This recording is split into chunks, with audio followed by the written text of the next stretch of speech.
नमस्कार। आप देख रहे हैं निष्पक्ष दस्तक। निष्पक्ष दस्तक की विशेषता यह है, जो पक्ष न विपक्ष, सिर्फ बात होती है जहां निष्पक्ष। लोकसभा सदन में सत्र के दौरान आजाद समाज पार्टी के लीडर चंद्रशेखर ने बड़ी बेबाकी से अपनी बात लोकसभा के अंदर रखी। समय कम होने के बावजूद भी उन्होंने अधिष्ठाता से समय की मांग की और उन्होंने कहा कि मैं किसी की कृपा पर जीत कर नहीं आया हूं, अपनी पार्टी का नेता हूं, जनता से जीत कर आया हूं, मुझे समय दीजिए। जिस बेबाकी से चंद्रशेखर लोकसभा अपनी बात रखते हैं, उससे कहीं ना कहीं एसटी समाज में, बैकवर्ड समाज में अब लगने लगा है, उसे उसका नेता मिल गया है। जब से चंद्रशेखर सक्रिय हुए हैं, बहुजन समाज पार्टी दिन प्रतिदिन अपने निचले स्तर को सरक रही है। चंद्रशेखर के फॉलोअर भी बड़ी संख्या में और बड़ी बेबाकी से अपनी बात रखते हैं, बिना भय, निर्भय होकर अपनी बात सदन के सामने रखते हैं। जिस तरह जनता उन पर विश्वास करती है, उसी तरह जन की बात हो जन भावना के साथ अपने मन से लोकसभा में प्रस्तुत करते हैं। उन्होंने कहा, जहां हम आजादी का 75वां अमृत महोत्सव मना रहे हैं, वहीं आज भी हमारे समाज के लोग मूछ नहीं रख पाते हैं, घोड़ी नहीं चढ़ पाते हैं। क्या अमृत महोत्सव है? 75 साल में जहां हम एससी एसटी समाज को समानता में नहीं ला पाए, कैसा अमृत महोत्सव? डॉक्टर अंबेडकर कहा करते थे, हम आजाद हुए हैं, अभी बहुत कुछ आजादी के लिए बाकी है। लेकिन 75 वर्ष बीत जाने के बावजूद भी अभी हम जहां मेरा हक है पहुंच नहीं पा रहा। पूजा करना हो, कर्मकांड करना हो, मुझे रोका जाता है। बाबा साहब के दिए संविधान का ही असर है कि आज देश की राष्ट्रपति दलित वर्ग से।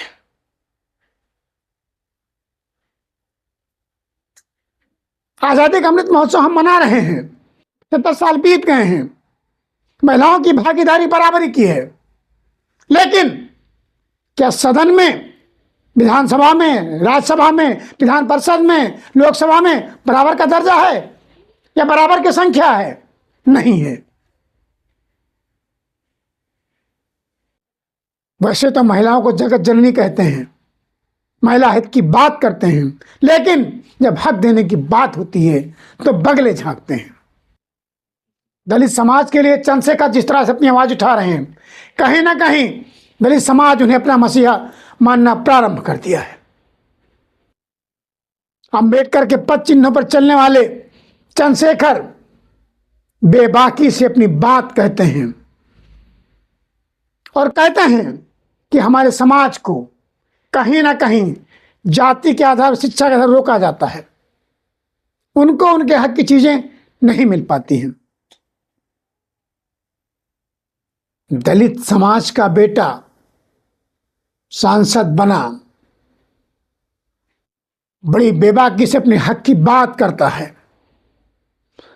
लोकसभा में सदन के अधिष्ठाता से उलझ जाता है और अपने हक के लिए उलझ जाता है। मजबूरन अधिष्ठाता को समय देना पड़ता है। इससे विपक्ष को भी सीखना पड़ेगा, अपनी बात कहने का तरीका बदलना पड़ेगा। यह आजादी के अमृत महोत्सव का वर्ष है, यहां बुलडोजर भी चलता है, डंडे सीबीसीआईडी भी चलती है। सबसे बचते हुए कैसे बढ़ना है, यह अगर सीखना है तो चंद्रशेखर से आपको सीखना होगा।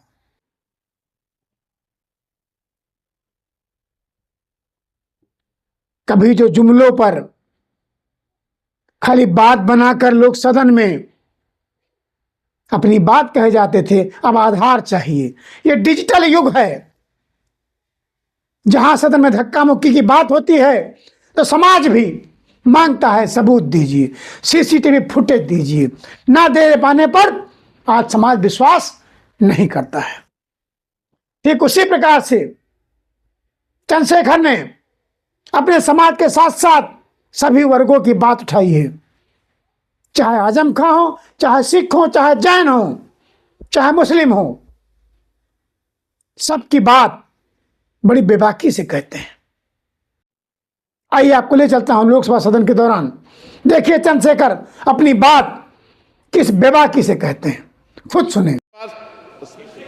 सभापति जी आगे सर, आगे आगे। आज हम संविधान की गौरवशाली यात्रा पे बात करने के लिए चर्चा कर रहे हैं। कल से ये चर्चा चल रही है सर। मैंने बहुत सारे दोनों पक्ष के और जितने भी हमारे मेंबर हैं सुना सर, उनको बड़े बड़े नेता हैं सर। इसके भाग 1 में लिखा हुआ है India that is Bharat, Hindustan नहीं लिखा हुआ है सर। लेकिन सारे नेता संविधान पर चर्चा कर रहे हैं लेकिन हिंदुस्तान ही कहेंगे, भारत कहने की हिम्मत नहीं जुटा पा रहे हैं। ये बड़ा सवाल है सर कि क्या संविधान के हिसाब से बात रखी जा रही है। मैं धन्यवाद दूंगा फूले साहू बाबा साहब अम्बेडकर को और मेरे नेता मान्यवर साहब श्री काशीराम को।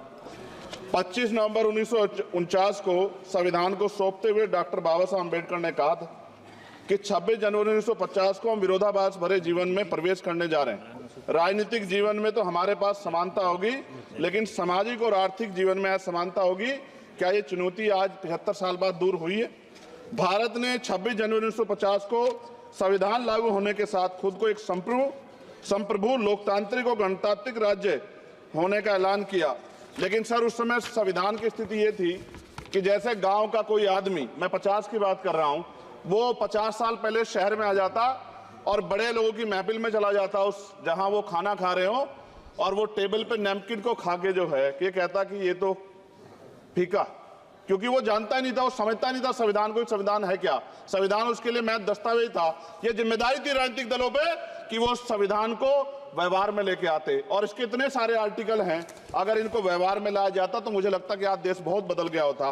बाबा साहब ने कहा था कि लोकतंत्र भारतीय भूमि का केवल ऊपरी पोशाक है, उनके अनुसार यहाँ की संस्कृति अनिवार्य तौर पर लोकतांत्रिक है।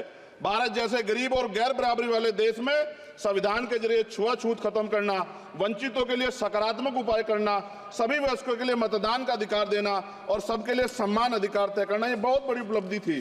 सर ये संविधान है कि आप वहां बैठे हैं और मैं यहाँ खड़ा होकर अपनी बात रख रहा हूं, और इस देश में आदिवासी महिला के तौर पे जो है राष्ट्रपति बनी है, और प्राइम मिनिस्टर तो नहीं बना, लेकिन शेड्यूल कास्ट के बड़े नेताओं को भी जो है राष्ट्रपति बनने का मौका मिला। ये संविधान की देन। अगर वोट हम पे नहीं होता तो शायद अमीर और जो राजा महाराजा खुद को मानते हैं हमारी गलियों तक नहीं आ पाते, हमारे हाल नहीं जान पाते। आजादी का मतलब सर सिर्फ अधिकार पाना भर नहीं है, इसके लिए हमारे संविधान में सरकार और नागरिकों के अधिकारों के साथ साथ उनके कर्तव्यों का विस्तार से उल्लेख किया गया है। बाबा साहब ने संविधान सभा में दिए गए भाषण में कहा था कि स्वतंत्रता आनंद का विषय है, पर अब हमें अपनी जिम्मेदारियों पर भी ध्यान देना होगा। संविधान ने सुनिश्चित किया कि रानी के पेट से राजा जन्म नहीं लेगा, वोट से नेता तैयार होगा। आर्थिक बराबरी के लिए सरकार क्या कर रही है? गरीब और गरीब हो रहा है और अमीर हो रहा है। सुबह उठते कहीं बम की धमकी मिलती, कहीं दंगे की। ये अमृत काल है सर या धमकी काल है? कितना बढ़ रहा है? आर्टिकल 15 सर, भारत में आज भी घोड़ी चढ़ने बैठने होती है। सर क्या दलितों को यहाँ भी बोलने का जैसे नहीं सर, अगर सबको 4 मिनट दे दो ये भेदभाव नहीं चलेगा दलितों के साथ। Time is 4 minute, don't waste भाई सर आप चेक करो, अगर सबको 4 मिनट दिए तो आप मना करो, मैं बंद कर देता हूँ इसको। क्या दलितों को सबसे आखिरी में नंबर मिलेगा और बोलने का मौका मिलेगा? क्या मजाक कर रहे हैं सर आप? नो ये all independent people are having only 4 minutes. You take sir, independent में अपनी पार्टी का मेंबर हूं सर और जीत के आया हूं सर, किसी के दया में नहीं आया। Take 1 minute and finish. Sir कल भी बोले तो एक दलीय पार्टी के लोग, आप मौका दो सर। मूछे रखने पर हत्या होती है, महिलाओं पे, छोटे मासूम बच्चों पर रेप हिंसा होती है। एनसीआरबी का डाटा देकर डर लगेगा। यही 1 किलोमीटर में संविधान को जला गया, और महाराष्ट्र के परभनी में अभी भी संविधान को नष्ट किया गया, उसकी कॉपी को। आर्टिकल 25-26 में संविधान में सभी को धार्मिक आजादी। कहाँ है दलितों की, मुसलमानों की, जैनों की, बौद्धों की, ईसाइयों की? छत्तीसगढ़ में सतनामी समाज को संविधान की अपनी धार्मिक आजादी के आधार पर जो है उनको अपमानित करके जेल में बंद कर दिया। संभल, अजमेर, अयोध्या सब इसका उदाहरण है। आज ये सरकार आलोचना डरती है। कितने लोग जेल में बंद है? मिरान हैदर, खालिद सैफी, उमर खालिद खान, सिफा खान, गुलफ्शा फातिमा और आजम खान साहब राजनीतिक विरोध में बंद है। सरकार यहाँ बैठी है, सरकार सामाजिक न्याय की बात करती है। बताए कितने दलित मुख्यमंत्री बना रखे हैं आपने? 13 ज्यादा सरकार स्टेट में सरकार है। कितनी महिला मुख्यमंत्री है? आपकी सरकार ने सुप्रीम कोर्ट के आदेश के बाद रिजर्वेशन प्रमोशन में जारी नहीं किया। और ओबीसी को पॉलिटिकल रिजर्वेशन आप देंगे नहीं देंगे, आप बताने का काम करें। मैं 75 साल की गौरव यात्रा में हम एक सभ्य समाज नहीं बना पाए, इसलिए जाति आधार पर SC ST OBC के बच्चों को प्राइमरी स्कूल से लेकर उच्च संस्थानों में भेदभाव किया जाता है।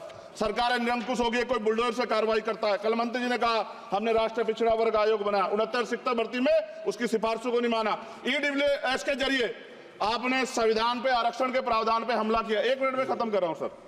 संविधान सर, न्यायपालिका में आर्टिकल 124 ये कहता है सर, ये अधिकार जो है। Sanjay sir ji please conclude sir 1 minute में प्लीज संविधान में न्यायाधीशों की नियुक्ति का अधिकार राष्ट्रपति के द्वारा होना चाहिए, अभी तक नहीं हो रही है। All India judicial service commission कब बनेगा? क्या चंद परिवार ही सर जज बन सकते हैं?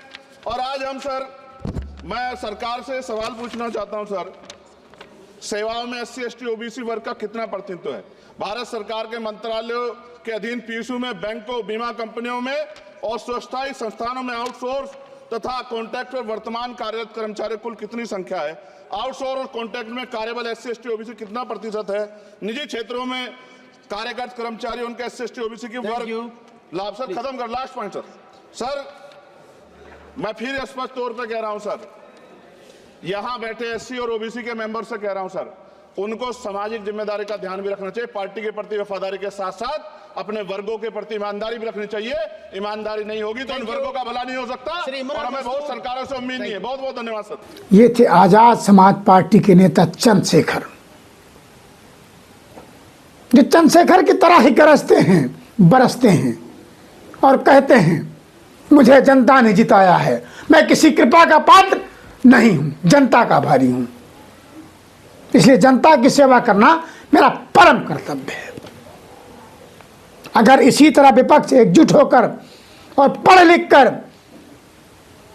सबूत के साथ सहृदय होकर अपनी बात रखेगा तो निष्पक्ष दस्तक को निष्पक्षता से विश्वास है, उसकी बात जरूर सुनी जाएगी।